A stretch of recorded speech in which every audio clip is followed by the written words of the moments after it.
بیوقوف کی عقل اس کی زبان کے پیچھے اور عقل مند کی زبان اس کی عقل کے پیچھے ہوتی ہے۔ پانی سے آگ بجھ جاتی ہے، چھتری سے دھوپ رک جاتی ہے، لکڑی سے جانور قابو ہو سکتا ہے۔ ہر بیماری کی ایک دوا ہے، ہر گناہ کی تلافی کا ایک طریقہ ہے، مگر بیوقوف کی بیوقوفی کسی بھی طرح دور نہیں ہو سکتی۔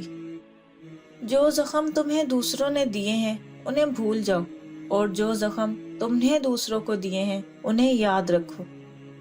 جب اللہ تعالیٰ کسی کو اپنا دشمن بناتا ہے تو دنیا اس پر فراخ کر دیتا ہے، مال و دولت کے خزانے اس پر کھول دیتا ہے اور دنیا میں ہی اسے عیش کراتا ہے۔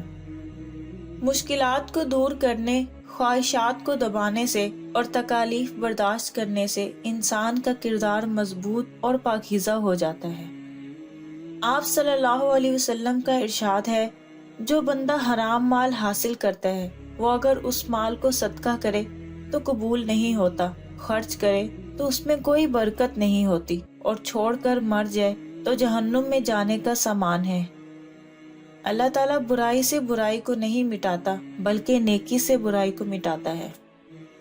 تم شمع کی مانند روشن رہو، جب وہ چلتی ہے تو یہ نہیں دیکھتی کہ وہ بڑے محل میں جل رہی ہے یا کسی غریب خانے میں، وہ دونوں کو برابر اپنی روشنی سے روشن رکھتی ہے۔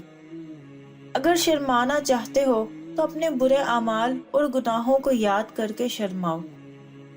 پڑھا لکھا بیوقوف اپنی حماقت کو خوشنما الفاظ کا جامہ پہنا دیتا ہے، مگر پھر بھی وہ احمق ہی رہتا ہے۔ جس طرح برائی سننے کو ناپسند کرتے ہو، اسی طرح اپنے آپ کو جھوٹی تعریف سے بھی بچا کے رکھو۔